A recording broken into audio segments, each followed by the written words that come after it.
Hello mga kasari, so pag-usapan po natin kung magkano na ba po ang presyo o bentahan na ating juice powder. Stay tuned lang po kayo at iisahin po natin yun.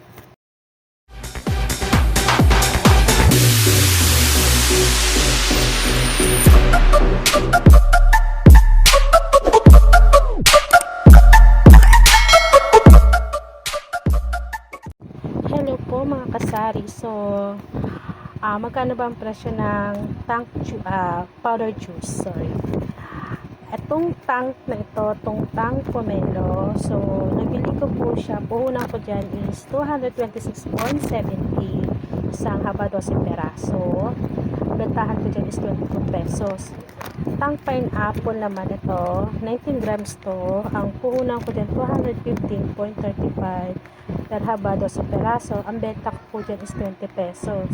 Tank orange siya, itong tank orange siya to 19 grams, 222.25 per haba 12 peraso. Bentahan ko dyan is 22 pesos.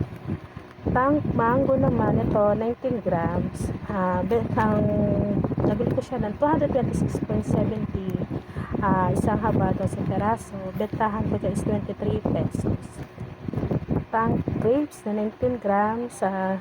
Nabili ko siya ng 226.70, isang haba 12 peraso. Bentahan ko sa kanya is 23 pesos.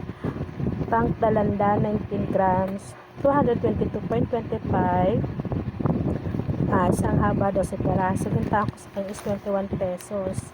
Tank kalamansi, itong tank kalamansi na to 19 grams, nabili ko siya is 222.25, isang haba 12 peraso. Bentahan ko sa kanya is 21 pesos.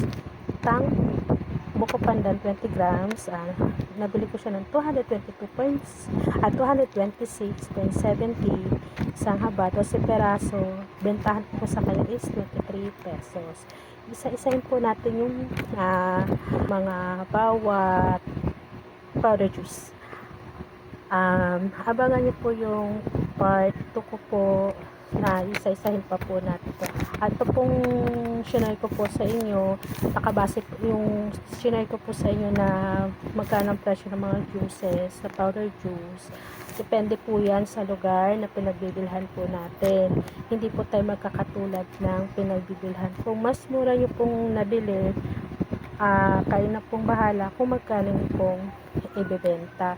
Pero kung mas mahal, kayo na rin po rin ang bahala na kung magkano nyo rin po siya ibebenta. Hindi rin po tayo pare-parehas po ng presyo dahil hindi rin po tayo pare-parehas ng pinagbilhan. Maraming salamat po. Abangan nyo po yung part 2 ko. Thank you po and God bless. Bye-bye.